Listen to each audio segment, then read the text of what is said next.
She starts describing the typical teacher-student dynamic with this man.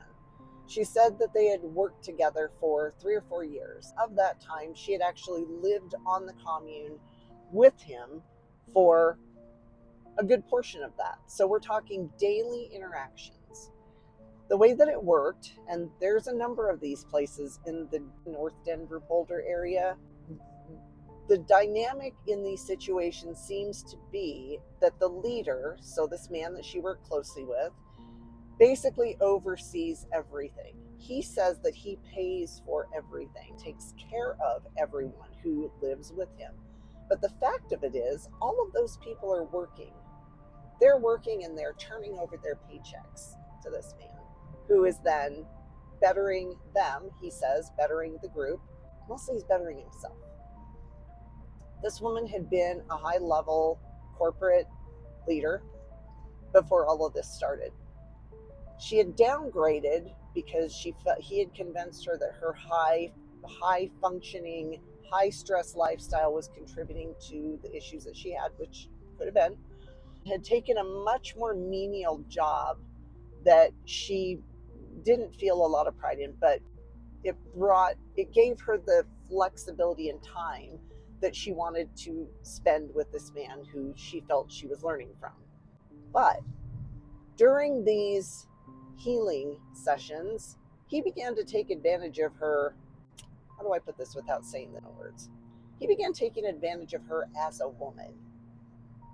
They had an intimate relationship that crossed a further boundary into binding together with her through spirituality. Now, I've talked a little bit about how our thoughts and our beliefs kind of affect our reality.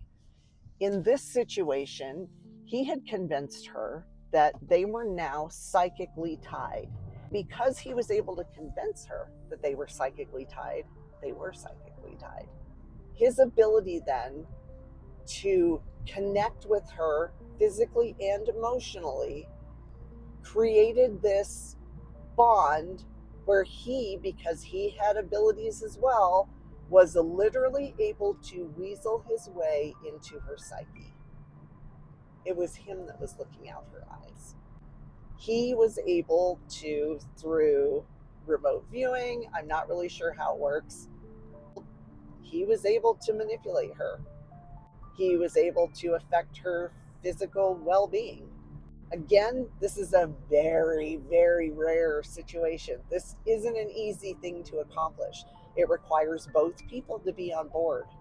So I don't know if you remember in Harry Potter, there was a binding in, I think it was Fantastic Beasts, where to find them, where Dumbledore had a blood bond with his first relationship, the boy that he went to school with. It was his first relationship. It was very similar to that. They were now connected until one of them broke it. And he had convinced her that if it was broken, she would die. Not actually how it works, but okay. So what do we do?